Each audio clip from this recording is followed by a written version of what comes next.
Hey and welcome back. We're in for a very special video today. I worked on my first ever engagement ring project, and not only was it my first engagement ring project, but it was also for my dad and his girlfriend. So it was a bit intimidating, and over the past year, I've spent a lot of time with one of my mentors, Nora, and she really helped me make this happen. It was not an easy process, it was not a fast process, but I'm really happy with how it turned out, and I'm excited to know that I have these new skills that I can use in the future for other projects. And I'm also happy that the ring turned out as beautiful as it did. The video you're about to watch is actually what we showed to my dad's girlfriend on Christmas morning, and she had no context about the video. She just thought it was a project I was working on. During the video, she turned to my dad and said, "Man, I wish I had one of those." And well, now she does. She has that exact one. After the video stopped playing, my dad was down on one knee, did the whole thing. It was very sweet, and I feel so honored that I was able to be a part of it. I actually remember when he called me, I was driving home from work or somewhere, and he asked if I would make the engagement ring for him, and I was like fighting tears on the phone call because that's just such a special thing to be a part of, and that's part of my family history and that's part of my future. So I was really honored for him to trust me and my skills in this project, being that I've never done anything like this before. So feel free to sit back and enjoy, watch this process, and yeah, if you need an engagement ring, I guess now you can message me, I guess. Thanks. Enjoy. I've been keeping a secret for way too long. I officially designed my first ever engagement ring.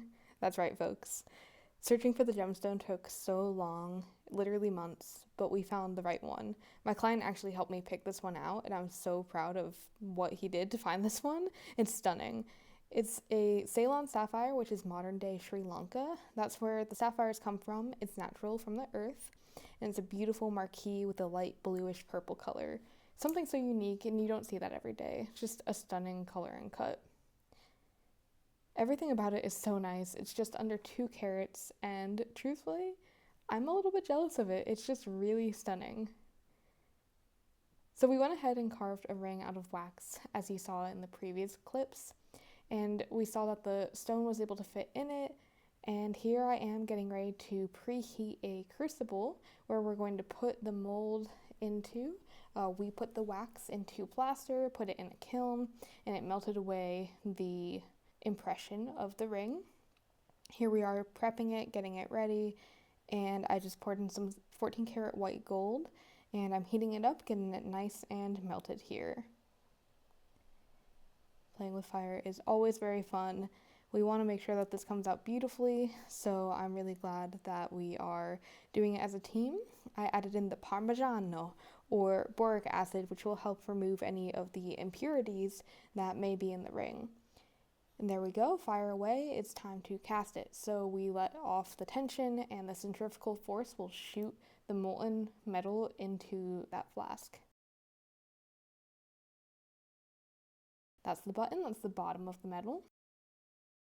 And there we go, folks, we have a ring. It's really stunning, but it has a lot more work to do. So I put it in the pickle, which is a little acid bath to clean off any of those impurities from casting, get off that top layer of crud, and I'm going to cut off that button. And if y'all have seen the price of gold right now, I'm going to make sure that my client gets that button back because that's very expensive. So I went ahead and made a mold of the ring just to make sure that if anything happened again, we would be prepared to make another one. This actually was before we casted it. I made a mold of the wax, and I'm really glad I did because we eventually ended up needing it. But here I am working on finishing up the ring. Gonna go ahead and just get it filed, get it up to the right size because it does shrink a little bit when you're casting it.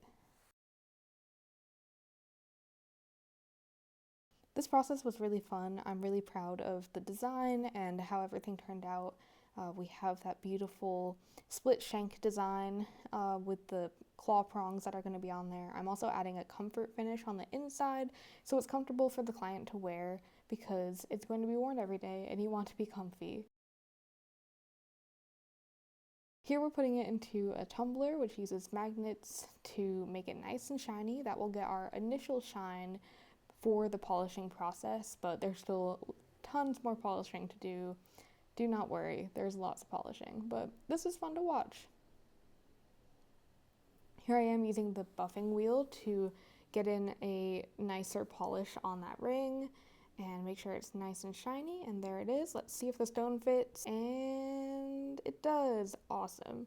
So I'm going to go in with some more polishing tools and make sure that it's really shiny behind the stone, because it's going to reflect all of the metal behind it. So you want it to be nice and shiny, so it's extra shiny, because we love shiny things.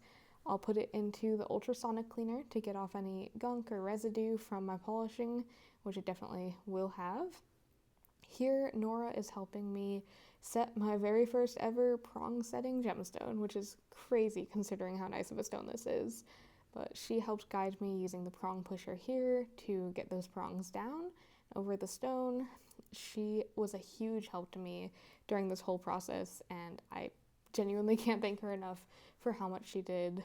She's here doing kind of the final parts that I was a little too scared to do, and she does a really beautiful job setting the stone and getting it nice and tight in there so that way it doesn't fall out. This is really scary using a hammer and a steel tool to push those prongs in, but she does a great job with it. However, due to the casting process, we did have a prong break off, so I had to remelt the entire ring, and thankfully I had that mold because we were able to use one of those molds to recreate the ring. We decided it would be stronger if we soldered on prongs instead of casting them, so here's Nora prepping it for soldering. She does a great job with the technique called pick soldering, and I was thankful to have her help for that because it's a little bit scary, especially when you're working with fine materials like this, and we were getting really close to our deadline. But here's the ring with the prongs all soldered on. It's looking stunning, so now let's do that full finishing process again. This takes much longer than it looks, but it's really worth it. It came out so beautiful, and yeah, so what do you think?